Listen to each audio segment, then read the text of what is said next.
नमस्कार। कार्यक्रम कला संगम के साथ मैं प्रतिमा शर्मा आप सभी दर्शकों का स्वागत करती हूँ, अभिनंदन करती हूँ। दर्शकों, कार्यक्रम कला संगम के पिछले भाग में हमने आपकी मुलाकात करवाई थी ध्रुपद गायक पद्मश्री उस्ताद वासिफुद्दीन डागर साहब से। उनसे हुई लंबी बातचीत को विस्तार से हमने किया और आज उसी बातचीत का दूसरा और अंतिम भाग लेकर उपस्थित हैं। तो आइए देखते हैं दूसरा भाग। शास्त्रीय संगीत की सबसे पुरानी विरासत, ध्रुपद गायकी का अनमोल सितारा पद्मश्री उस्ताद वासिफुद्दीन डागर। भारतीय शास्त्रीय संगीत की इस विधा की गायकी में पारंगत उस्ताद वासिफुद्दीन डागर, उस्ताद फयाजुद्दीन डागर और महमूदा बेगम की प्यारी संतान हैं। 5 वर्ष की छोटी आयु से ही उन्होंने ध्रुपद गायकी की तालीम ली। अपनी पहली प्रस्तुति आपने अपने चचा के साथ दी। ध्रुपद गायकी में विशिष्ट शैली और प्रयोग उनकी विशेषता है। देश विदेश में अपनी ध्रुपद गायकी को जन जन तक आप पहुंचा रहे हैं। रिश्तों के प्रति बेहद संवेदनशील, ध्रुपद गायकी को पूर्ण रूप से समर्पित डागर बंधुओं की परंपरा को आगे बढ़ाता ये फनकार डागर वाणी घराने का नाम रोशन कर रहा है। डागर साहब, जब ध्रुपद गायकी की बात आती है, आपने अपने तानपुरे की बात की, तो इसमें तानपुरा तो है ही, इसमें और कौन कौन से संगीत वाद्यों का प्रयोग किया जाता है या किया जा सकता है? अगर आप वैसे अगर ध्रुपद की अगर शैलियों में अगर लिया जाए तो ध्रुपद में आपके बीन बजती है। अच्छा। गाना, उसके बाद बीना है और फ्लूट भी, लेकिन फ्लूट इतना वो मतलब फ्लूट तो श्री कृष्ण जी की वो बांसुरी है, तो बहुत पुरानी है, प्राचीनतम है। तो उसमें जो है वो सूदिंग इफेक्ट जितना अच्छा फ्लूट में आता है, तो आप वो गले में भी हम उतारने की कोशिश करते हैं कि उस तरीके से वो आए। और रुद्रवीण या बीना, पहले बीन ही बोलते थे, फिर उसकी रुद्रवीणा भी बनी। फिर हमारे ताऊ जी, हमारे मोहिउद्दीन डागर साहब ने, उन्होंने एक डागर बीन भी एक वो है जो जिसका बहुत रुद्रवीणा का है, तो हमारे साथ वो होती है मेनली। फिर पखावज है, तो तबला नहीं बजता, तो पखावज ही बजती है। पखावज का भी इसमें प्रयोग होता है। पखावज का प्रयोग होता है, क्योंकि आपने कहा ना कि अध्यात्म से ध्रुपद गायकी बहुत जुड़ी हुई है। चाहे वो रसखान की बात हो, मीरा की बात हो, सूरदास की बात हो। हमारे तानसेन कहते जब वो गाते थे ध्रुपद तो दिए जल उठते थे। तानसेन जी के तो मशहूर है ही है, लेकिन उस टाइम के कई और नायक भी इस तरह से ही करते थे, क्योंकि तानसेन जी भी एक नायक थे जी। क्योंकि तानसेन जी के वो उस ऐसे राज में थे, दोनों ये राज इनको ऐसे मिले। मानसिंह तोमर जी का राज्य था, या अकबर, कहीं ना कहीं दरबारी शैली भी कही जा तो इसको वो उधर वो हो गया, तो इसलिए वो हिस्ट्री में इसको इतना तारीख में वो आ गया है और सब लोग उसको ज़्यादातर उनके बारे में सुनते रहते हैं। ऐसे कई और महान नायकों ने इस तरह से वो चमत्कार किए हैं, और जिसकी वजह से ये संगीत को जो आज की जो दिशा जो मिली है, तो नायकों का बहुत बड़ा दान है जी। तो डागर साहब, आप किसको याद करते हैं सबसे ज़्यादा? आपको ध्रुपद गायकी का कौन सा ऐसा कलाकार है जो आपको छूता हो, आप बहुत पसंद करते हो उसको? देख, गुरु को सबसे अच्छी दक्षिणा कौन क्या दे सकता है? उसकी कला जो उसने दी, उसको और आगे बढ़ाए। नहीं, सबसे बड़ी गुरु दक्षिणा किसी भी गुरु को ये है कि मेरे गुरु से अच्छा कोई भी। क्या बात है, क्या बात है। उससे बहुत सारे अच्छे हैं, बहुत अच्छे हैं, बहुत नायाब लोग हैं, बहुत अच्छे हैं, लेकिन मेरे गुरु से अच्छा कोई भी नहीं है। यही एक तो सबसे बड़ी दक्षिणा एक गुरु को आप यही दे सकते हैं कि उनसे भी बहुत बेहतरीन लोग होंगे, कोई ऐसी कोई बात नहीं है, लेकिन मेरे गुरु से ही मुझे मिलेगा। और मेरे गुरु जो है सबसे नायाब है, सबसे बेहतरीन। आपके ताया जी और पिताजी जी, तो मैं उनको सबसे ज़्यादा, मैं ये नहीं कि मेरे और भी बड़े सब ताऊ जी हैं, जितने भी हैं वो सारे नायाब हैं, बेहतरीन हैं। तो मैं तो सबसे पहले एक शिष्य के हिसाब से मैं यही बोलूँगा कि जिन्होंने मेरी बुनियाद डाली, तो वो मेरे सबसे बेहतरीन, मेरे लिए सबसे बेहतरीन है। और लोगों के लिए नहीं हो अच्छे, लेकिन मेरे लिए तो सबसे अच्छे वही हैं। नहीं, बहुत सही बात कही। और एक सच्चे शिष्य और सच्चे भक्त की यही पहचान होती है कि वो जिसके साथ समर्पित हो जाए हम उसी जिस के पे लिए। मर रहे हैं वो है बात ही कुछ और। बहुत ही। और दुनिया में तुझसे लाख सही तू मगर कहाँ। डागर साहब, ये भी आपका एक रंग है। हाँ, मुझे ये भी कविताओं एक का रंग है। कविताओं का शौक है। शायरी का शौक है। अच्छा, लिखते भी हैं आप? मैं लिखता तो नहीं हूँ, मैं आ जाती है कुछ। क्योंकि जब जो शेरो शायरी करता होगा तो जरूर लिखता भी होगा। और वो आप तो लिखना इतने बड़े पड़ता है कहीं ना कलाकार कहीं, हैं। वरना फिर वो भी गायब हो जाते हैं, क्योंकि वो आते हैं फिर चले जाते हैं। अच्छा, फिर तो चले आप आते हैं, दिल में अरमान लाखों मकान भरिया मेहमान आते आते। तो अरमानों की तरह वो आते रहते हैं। और वही है कि डागर साहब, इतनी सारी प्रस्तुतियां आपने दी, बहुत सारी यादें भी होंगी आपकी। कोई ऐसी ख्वाहिश है जो अभी भी आप चाहते हैं कि मैं पूरी करूं? मैं अपनी ख्वाहिश को स्थित क्यों कर दूं। ख्वाहिश तो हर रोज़ नई नई बनती भी है। तो मैं क्यों उसको एक वो कह दूं कि मेरे को ये यहाँ पे जाना है। जहाँ भी ऊपर परमात्मा जितना प्रदान करे, मेरी तो उतनी ख्वाहिशें खुलती चली आएंगी। क्या बात है, बहुत सही बात है। और मैं मुझे ये लगता क्यों है कह दूं कि हमारे मुझे उधर ही जाना है, उधर ही जाना है, जी जी या उधर जाऊं या उधर करूं। ठीक है, जहाँ पे भी आ रहा है आता है। वैसे तो मैं क्या जनरल असेंबली में मिलेनियम समिट हुआ था, उधर भी मैंने प्रस्तुति दी थी। दुनिया से 5 कलाकार थे। ग्रेगोरियन चांट था, ध्रुपद था, कोई वेनेजुएलियन थे, फिर मॉन्क्स थे, तिब्बतन मॉन्क्स थे, एक तिब्बतन सिंगर थी। तो उसमें एक मैं भारत को रिप्रेजेंट कर रहा रहे थे था। आप। तो मुझे बड़ी खुशी है, बहुत वो बहुत गर्व की बात है हमारे वो हिंदुस्तान है। को। और डागर साहब, हमारे हिंदुस्तान को आप पर गर्व है कि इतनी बड़ी जो कला है उसको आपने सहेजा है। आपके परिवार ने पूरी लंबी यात्रा तय की हुई है। 20 हम पीढ़ी सबको आ गई गर्व है। इस पर। तो ये उसी का ही कर्म है, उसको ही हम मानते हैं सबसे ज़्यादा। तो डागर साहब, हमारे जो नए संगीतकार हैं, गीतकार हैं, या ध्रुपद से जुड़े जो कलाकार हैं, इसको सीख रहे हैं, उनके लिए आप क्या संदेश देना चाहेंगे, क्या कहना चाहेंगे? एक कलाकार को कला में गढ़ने के लिए, खुद को कलाकार बनाने के लिए किन चीज़ों की ज़रूरत होती है सबसे ज़्यादा? निष्ठा की ज़रूरत होती है। जी। फिर आप में you have to be impatiently patient. अंग्रेजी में बोल रहा हूँ। इम्पेशेंटली पेशेंट मतलब वो चीज़ आपके पास कब आएगी, शिद्दत से उसके लिए कब आएगी, उसके लिए आपको आप में पेशेंस होना चाहिए। और सीखने के लिए आप में इम्पेशेंस होनी चाहिए। तो you have to be impatiently patient. तो आप अगर आप किसी चीज़ को प्राप्त करना चाहते हैं, वो कब आएगा, क्यों आएगा, ये कुछ भी रास्ता अभी तक तय नहीं है। किस वक्त किसको क्या प्रदान कर दे परमात्मा या माँ सरस्वती, कब आप पे निछावर कर दे, ज्ञान कब वो दे दे, ये कुछ भी निर्भर नहीं है। तो आप अपना काम करते रहिए, निरंतर करते रहिए। और वो डेफिनेटली हर आदमी को वो अपना दर्शन दे चुका है परमात्मा। तो समय क्या है, समय जो है, सबसे सुंदर समय कौन सा समय है? सबसे सुंदर समय वो समय है जब आप समय के बारे में नहीं सोचते जी।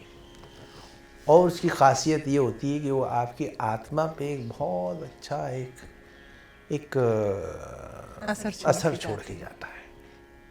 तो फिर वो आप उसी असर की खोज में आप लग जाते हैं। वो कस्तूरी की तरह जैसे है ना, बिल्कुल। महक वो पहले अंदर दर्शाता है, फिर आप उसकी असर में खोजने में लगते हैं। किसी भी कला को जानने के लिए पहले आत्मसात करना ज़रूरी है। आत्मा से जुड़ जाती है तो वो धीरे धीरे गढ़ती चली जाती है उस चीज़ को। बेशक। और फिर वो रोशनी की तलाश में घूमती है, क्योंकि आत्मा में तम है। तम है तो तम जब ज़्यादातर डिप्रेशन में वो सोचती है हाँ वैसे ही। तो रोशनी को इसीलिए तलाश में रहती है आत्मा। जहाँ से उसको रोशनी मिलती है वहाँ पे वो। डागर साहब, ध्रुपद गायकी का तो अपना ही एक अलग अंदाज है। क्या कभी आपने बॉलीवुड की तरफ भी रुख किया? बॉलीवुड से ही कौन बच सकता है यहाँ पे? जी। तो बॉलीवुड तो यहाँ पे तो भारत में तो मैं तो गोशे गोशे में फैला हुआ है। इतनी प्रस्तुति है कि मेरे ख्याल से और संगीत जो शैलियाँ जो है ना, मेरे ख्याल से वो तो उनका नर्वस ब्रेकडाउन हो जाना चाहिए। जी, जैसा कि पुरानी परंपरा की बात करें तो आपके ताया जी, चाचा जी, आपके पिताजी, आपने बहुत सारी प्रस्तुतियाँ दी। जब आपने अपने पिताजी के साथ प्रस्तुति दी तो उस समय आपके मन में क्या चल रहा था, किस तरीके की मैं बातें? पिताजी के सामने दी थी और ताऊ जी के साथ दी थी। अच्छा। पिताजी की डेथ के बाद मैं ताऊ जी के साथ बैठा था। हाँ। तो वो तो मुझे तो वो ताऊ जी मुझे बब्बर शेर लगते थे। मैं वो उनकी तरफ देख भी नहीं पाता था उनको जब मैं साथ बैठे हुए, बड़ी नीचे नज़रों से उनको बस यूं यूं देखते रहते थे उनको कि वो क्या है। तो मुझे तो एकदम ऐसा वो लगते थे, लेकिन वो बहुत एनकरेजिंग थे। और उन्होंने बस ये बोला, बेटा तुम खुल के गाओ, तुमको कोई वो नहीं है, बिल्कुल हम जो जैसे समझा रहे हैं तुम उस तरीके से करो। तो उन्होंने मुझे इस तरीके से भी बहुत चीज़ें प्रदान की, ज्ञान दिया, क्योंकि माई music is my garden. My music is my garden. और मेरी प्रस्तुति जो है, मेरा म्यूज़िक मेरा बाग है, मेरी प्रस्तुति जो है गुलदस्ता है फूलों का। बहुत सुंदर। तो उस बाग में से सबसे सुंदर फूल जो होते हैं उसको चुन के हम उस गुलदस्ते में पेश करते हैं। क्योंकि जिसमें कुछ ऐसे भी बाग में ऐसे भी फूल होते हैं या ऐसे भी प्लांट्स होते हैं, पौधे होते हैं जिनको अभी भी कुछ सींचने की ज़रूरत होती है। तो कुछ लोगों के साथ हम वो भी शेयर कर लेते हैं। और उसमें अगर गुरु के वो आ जाते हैं बड़े वाले, तो फिर हम वो जो टूटी फूटी चीज़ें फिर उनके सामने वो वाली गाते हैं जिसमें उनकी तरफ से कुछ मिल जाए। जी जी। तो डागर साहब, आजकल के जो बच्चे हैं हमारे, जो सीख रहे हैं, ध्रुपद गायकी की शिक्षा ले रहे हैं, एक कलाकार बनने के लिए क्या कुछ ख़ास चीज़ों का होना ज़रूरी है? किस तरीके का समर्पण, रियाज, परिश्रम की ज़रूरत होती है ताकि हमारे आने वाली पीढ़ी को कुछ मिल सके? कैसे आप उनको क्या कहना चाहेंगे हमारे दर्शकों को? देखिए, निष्ठा होनी चाहिए, सादगी होनी चाहिए, यकीन होना चाहिए, अपने गुरु पे सबसे बड़ा यकीन होना चाहिए जिससे आप सीख रहे हैं। और समय को नाप के नहीं बैठिए कि मतलब हमें 1 घंटा 40 मिनट हम ये करेंगे, 50 मिनट ये करेंगे, 26 मिनट ये करेंगे। ये सब कुछ करने की ज़रूरत नहीं है। जो चीज़ जिस टाइम आप हासिल कर रहे हैं उसके अंदर समय को पीछे रखे, उस चीज़ को प्रधान मान के आप उसका रियाज करिए, तो आपको वो हासिल होगी इस तरह। और उसे आत्मसात करना। तो वैसे तो कलाकार, जो मैंने पहले बताया था, मैं कई बार रिपीट कर चुका हूँ, तो बहुत सारे लोगों को लगता होगा क्यों ये कह रहे हैं। कलाकार जो गुजरा हुआ कल है, जो उसने हासिल किया है वर्तमान में, उसको संभाल के रखता है और आने वाले कल को वो कुछ प्रदान करने की कोशिश करता है। वो कलाकार है, कल का आकार देने वाला। गया हुआ कल भी कल है, आने वाला कल भी कल है। तो कल का आकार लेके कल को आकार देने वाला कलाकार है। बहुत सुंदर बात किया, बहुत सुंदर। तो आप नागर साहब, आजकल का संगीत और हमारा पुराना संगीत, या कहें कि जो आजकल जिस तरीके की पीढ़ी जिस संगीत को गुनगुना रही है, गा रही है, उसकी तरफ भाग रही है, क्या कहना चाहेंगे आप? वो सदा से भागते आए हैं, कोई ऐसी बात नहीं है। आज ये बोल रहे हैं कि बहुत फास्ट म्यूजिक है। अगर 60s में देखे तो रॉक एंड रोल था। क्या वो इंस्ट्रूमेंट टूट जाते थे, ऐसे ऐसे घूमते रहे करते थे, उस टाइम वो भी था। तो और आज भी है। लेकिन इस संगीत में, हमारे भारतीय संगीत में या ध्रुपद में हर स्पीड पे काम हुआ है। और माइक्रो बीट के ऊपर काम हुआ, माइक्रोटोन के ऊपर काम हुआ, श्रुति। और आगे भी कुछ नया होगा। आगे ये नित्य नया है। राग रागनी नित्य नए हैं। जैसे सूर्य उदय है, सूर्य अस्त है। कौन बोलता है कि हमने कल देखा था आज नहीं देखना? कोई बोलता है? बिल्कुल नहीं, कोई नहीं, कोई भी नहीं बोलता। सूर्य उदय को, सूर्य अस्त को कौन बोलता है कि हमने कल देख लिया अब नहीं देखना दोबारा? तो हम जब राग गाना शुरू करते हैं, हमारे लिए वो नित्य नया है, वो बहुत सुंदर है, हमारे को हमेशा नया लगता है, इसलिए हम उसको बार बार गाते रहते हैं। तो जो बार बार गाते रहते हैं, आपकी बहुत प्रिय जो बंदिश है, तो कार्यक्रम का जो आगाज़ भी बहुत खूबसूरत हुआ और अब अंजाम तक हम पहुँच गए हैं। तो उस गुनगुनाते हुए हम कार्यक्रम को समाप्त करेंगे। देखिए, हमारे शरीर जो है ना, गात्री वीणा है, ईश्वर की बनाई हुई वीणा। तो this is a instrument and our body, the instrument is instrumental in making all the instrument, whatever you see. प्रकृति में भी अब तो दाखला हो गया है, मुदाखला हो गया है। मतलब इंसान से बेहतरीन कोई भी नहीं और बदतर कोई भी नहीं है। बहुत सच बात। तो इसी तरीके से तो सृष्टि को हमने प्रयोग भी करा है, दुरुपयोग भी किया है। तो इंस्ट्रूमेंट क्रिएट किए गए तो मनुष्य ने किए। तो हमारे गात्री वीणा है तो बीन का भी इसके अंदर, जैसे स्ट्रिंग इंस्ट्रूमेंट के भी इसमें स्वरूप आ जाते हैं, परकसिव इंस्ट्रूमेंट के भी, जैसे पखावज है, इनके भी वेरिएशंस आ जाते हैं। फ्लूट तो है ही है, फ्लूट का जैसे लंग्स पावर से ही फ्लूट बजता है। उधो कारे कौन के है मीत, तुम जा कहियो कुबड़ी सो, थोड़ी राखत प्रीत। उनके साथ कम प्रीत रखो, हमने उन्हें सो कौन सुख पाए, हमको उनके पास से कौन सा सुख मिला है, रोवत गए दिन बीत। उदो कारे कौन के है मीत, तुम जा कहियो कुबड़ी सो, थोड़ी राखत प्रीत। उदो कारे कौन के है मीत, तुम जा कहियो कुबड़ी सो, थोड़ी राखत प्रीत। उदो कारे हमने उन्हें सो कौन सुख पायो, हमने उन्हें सो कौन सुख पायो, रोवत गए दिन बीत। उदो कारे कौन के है मीत, उदो कारे कौन के मीत, उदो कारे तो जा कहियो कुबड़ी सो, तुम जा कहियो कुबड़ी सो। उदो कारे उदो कारे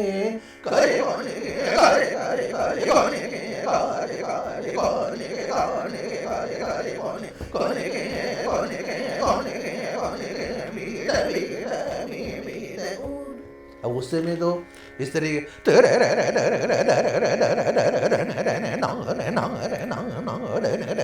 अपने डमरू के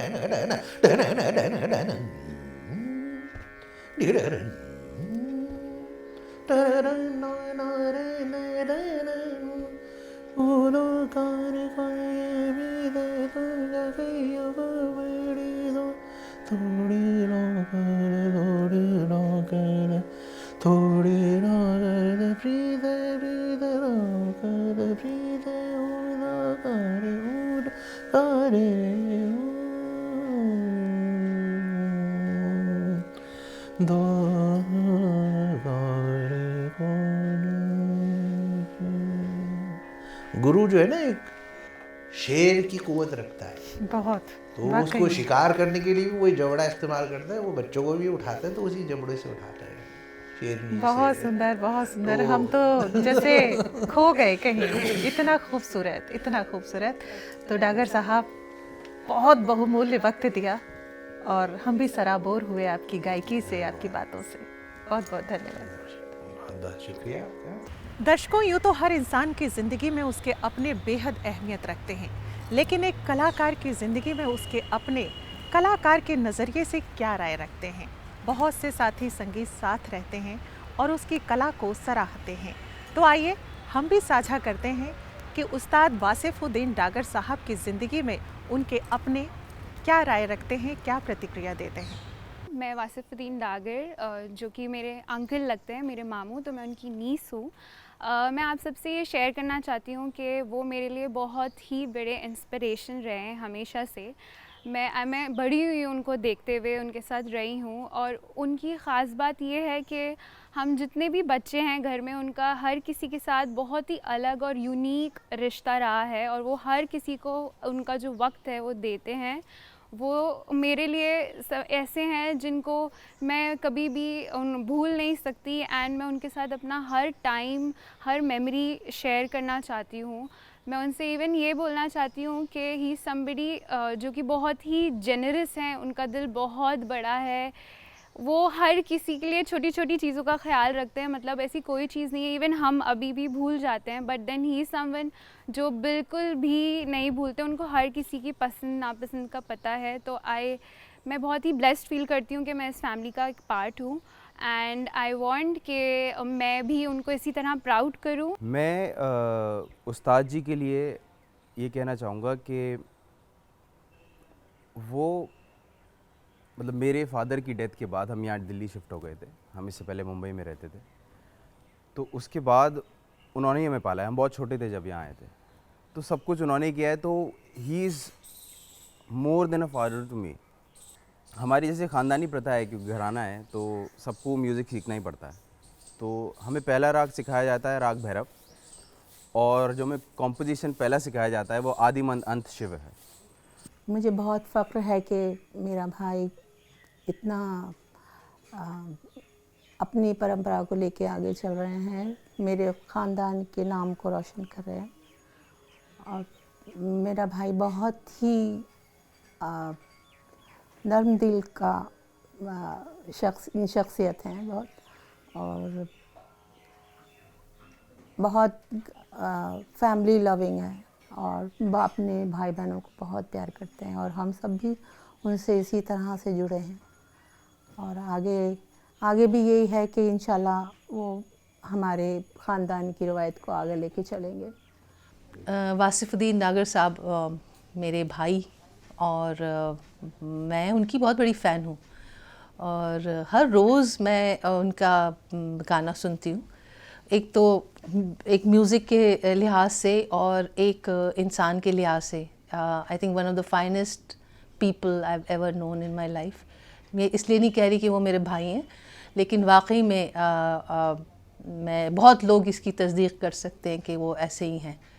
और जहाँ तक म्यूज़िक का सवाल है, मुझे इनके जो स्लो आलाप है बहुत ज़्यादा मुझे पसंद आता है इनका। ख़ास तौर पे मैं इनसे हमेशा एक फरमाइश करती हूँ, किसी भी कॉन्सर्ट में हो जो परेशान भी हो जाते हैं लेकिन ज़्यादातर मेरी बात सुन लेते हैं, मैं इनसे बैरागी भैरव की फरमाइश करती हूँ, और अक्सर ये मेरे लिए गाते हैं, तो मुझे बहुत अच्छा लगता है। I am very very very proud of my brother. दर्शकों, ज़िंदगी कितनी खूबसूरत है, एक कलाकार के नज़रिए से देखिए तो सही। एक कलाकार जब कला से जुड़ता है तो पूरी तरीके से समर्पित हो जाता है, और कला धीरे धीरे उस कलाकार को ऊंचाइयों तक पहुंचाती है। वो कला एक कलाकार को गढ़ती है, संवारती है और ख़ास मुकाम दिलाती है।